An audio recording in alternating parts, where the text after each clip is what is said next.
మాత్రే నమః శ్రీమాత్రే నమః. నమస్కారం అండి అందరికీ. Welcome to my YouTube channel Shri Manju spiritual. మనము లలితా సహస్రనామ స్తోత్రనామాలకు ప్రతిపదార్థాలు తెలుసుకుంటున్నాం కదా. శ్రీమాత్రే నమః 428 నామము పంచకోశాంతర స్థిత. ఇది 8 అక్షర నామము. ఈ నామము నమస్కరించడానికి అమ్మకి ప్రపంచ కోశాంతర స్థితాయ నమః అని చెప్పుకోవాలి. 5 కోశముల అంతర మధ్యన స్థిత ఉండునది. పంచకోశాంతర స్థిత అన్నమయాది కోశములైదింటి లోపల ఉన్నది. శరీరానికి స్థూల సూక్ష్మ కారణ విభాగాల్లాగే పంచకోశాల విభజన కూడా ఉంది. వీటి పేర్లు అన్నమయ, ప్రాణమయ, మనోమయ, విజ్ఞానమయ, ఆనందమయ కోశాలు.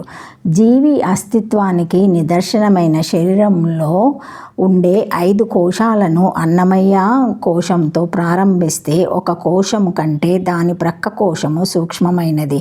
వీటిలో అన్నిటికన్నా స్థూలమైనది అన్నమయ కోశం, అన్నిటికన్నా సూక్ష్మమైనది ఆనందమయ కోశం. అన్నమయ కోశం స్థూల శరీరానికి ప్రాణమయ, మనోమయ.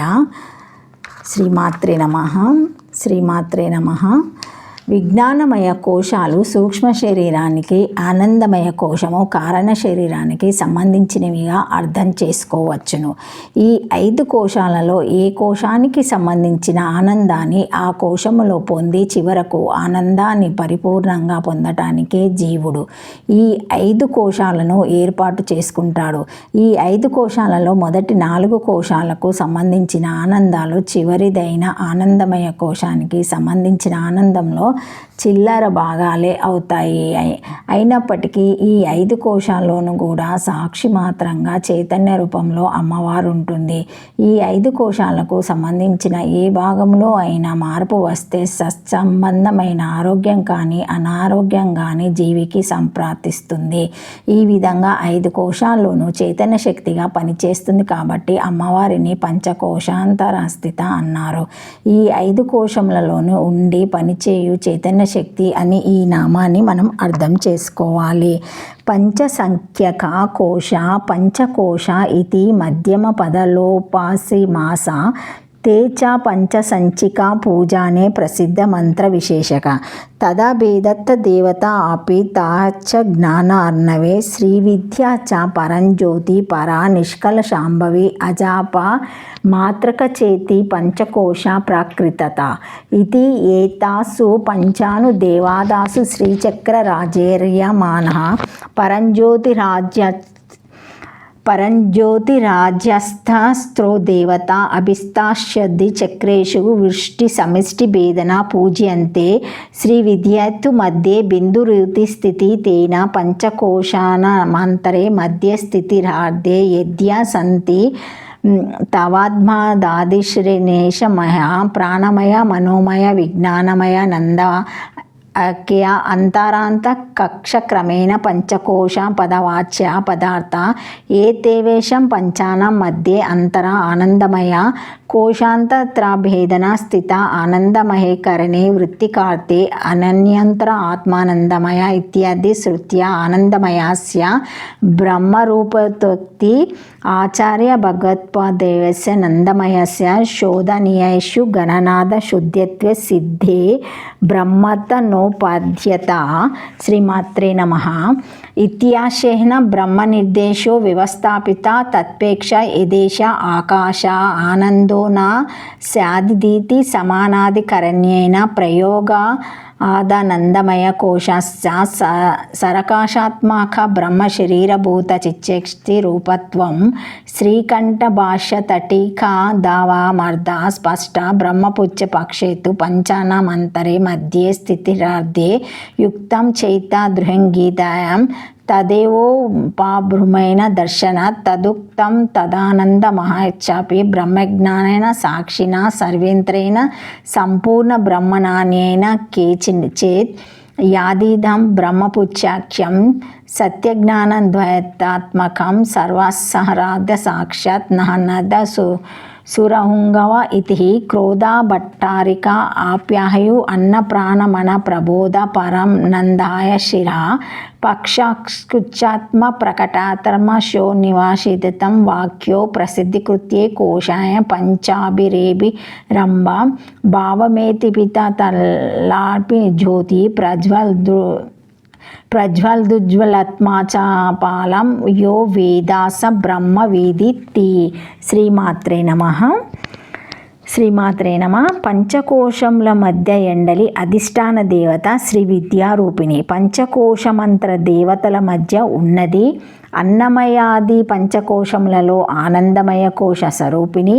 అన్నమయాది పంచకోశముల లోపల సూక్ష్మముగా ఉన్నట్టిది శ్రీచక్రమందు బిందు స్వరూపిణి. కోశము ఆవరణము. పంచకోశ శబ్దమును ద్విగుణ తలించకూడదు. 5 సంఖ్య గల కోశములది పంచకోశము అని మధ్యమ పదలోపి సమాసమును చెప్పుకొనవలెను. పంచకోశములనగా 5 మంత్రములు. ఇవి పంచసంచిక పూజలో ఉపయోగింపబడును. మంత్రములకు తద్దేవతలకు అభేదం గనక పంచకోశ శబ్దంచే పంచకోశాది దేవతలను గ్రహించవలెను. జ్ఞానవర్ణవతంత్రమందు పంచకోశ దేవతలే నామములు: 1 శ్రీ విద్య, 2 పరంజ్యోతి, 3 పర, 4 నిష్కల శాంభవి, 5 అజామాత్రిక అని వివరించెను. శ్రీచక్రమందు 5 దేవతలను పూజించినప్పుడు సృష్టి చక్రమనగు చక్రములందు చుట్టూను పరంజ్యోతి మొదలగు గల 4 దేవతలను పూజింతురు. వీరి పూజ ప్రత్యేకంగాను సమిష్టిగాను చేయుదురు. శ్రీ విద్యను మాత్రము లోపలనున్న బిందువునందు పూజింతురు కనుక ఇట్టి పంచకోశములలో లోపలి భాగమందున్నది లేదా అందరి శరీరములందును 1 అన్నమయము, 2 ప్రాణమయము, 3 మనోమయము, 4 విజ్ఞానమయము, 5 ఆనందమయము అను 5 కోశములు ఒకదానికొకటి సంచుల వలె నున్నవి. ఈ 5ంటిలో 5వది ఆనందమయ కోశము.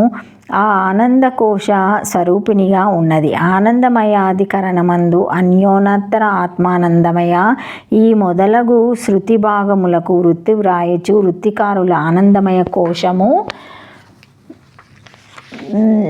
బ్రహ్మరూపము అని చెప్పుచున్నారు. శంకర భగవద్పాదుల వారు మాత్రం ఆనందమయ కోశమును శోధించవలసిన వానిలో చేర్చినారు కనుక బ్రహ్మత్వము ఈ కోశమునకు లేదు.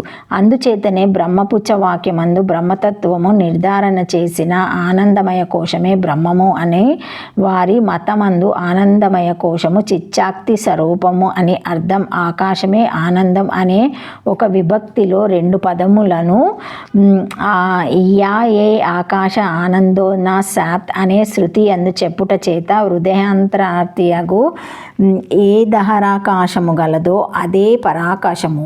ఆ పరాకాశమే బ్రహ్మ. ఆ బ్రహ్మకు శరీరమైనది చిచ్చాక్తి గనుక ఆకాశనందములు 2ను ఒకటే కనుకను ఆ పరాకాశ బ్రహ్మకు శరీరమైనది చిచ్చాక్తిగా ఉన్న ఆనంద బ్రహ్మకు చిచ్చాక్తి శరీరమగును. అందుచే ఆనందమయ కోశము చిచ్చాక్తి స్వరూపమని సాధింపబడినది. శ్రీకంఠ భాష్యము దాని టీకా మొదలగు వాని యందు ఈ అర్థము స్పష్టంగా చెప్పబడినది. శంకరులు చెప్పినట్లు పుచ్చము అగు బ్రహ్మను ప్రత్యేకంగా అంగీకరించి చెప్పినచో 5 కోశములకు మధ్య ఎందున్నదని దేవి అను అర్థమవచ్చును. ఈ విషయము బ్రహ్మగీతలో వివరించి చెప్పాను. ఆనందమయ కోశం కూడా సాక్షి అగు వేరొక బ్రహ్మచే చక్కగా నిండి ఉన్నది. ఆ బ్రహ్మ మాత్రం దేని తోడను నిండి ఉండలేదు. దీనినే బ్రహ్మపుచ్చమందురు. అది సర్వజ్ఞాన స్వరూపమైనది. ఆ బ్రహ్మమే రసస్వరూపమై ఎల్లప్పుడూ ఒక విధముగా ఉన్నది. దీనిని బట్టి ఆలోచింపగా ఆనందమయ కోశమే బ్రహ్మమైనచో అది ఇంకా దేని చేత ఆవరింపబడదు కనుక ఆనందమయ కోశము బ్రహ్మముచే పూరింపబడుటచే ఆ కోశము ఆవరణము బ్రహ్మము కాదని తేలినది. దుర్వాసునుడు కూడా ఓ తల్లి అన్నప్రాణ మనోబుద్ధి ఆనందములు 5ను శిరసు, రెక్కలు, తోక, ఆత్మ, దేహములుగా ఉపనిషదాక్వములచే వివరింపబడి ప్రసిద్ధములైన పంచకోశములతో నీవు జ్యోతిస్వరూపముగా దాగి ఉన్నావు. దాన్ని తెలుసుకున్నవాడు బ్రహ్మవేత్త అగుచున్నాడని చెప్పాను. ఇది 8 అక్షరముల నామము. శ్రీమాత్రే నమః, శ్రీమాత్రే నమః. Thank you for watching my video. Please like, subscribe to my channel. మరిన్ని వీడియోస్తో మళ్ళీ కలుస్తాను. Thank you.